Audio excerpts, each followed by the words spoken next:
अचानक तिमी बिना बाँच्नु पर्यो कति कठिन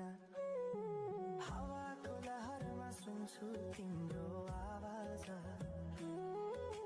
शून्य कोठामा प्रतिध्वनि जस्तो गाजा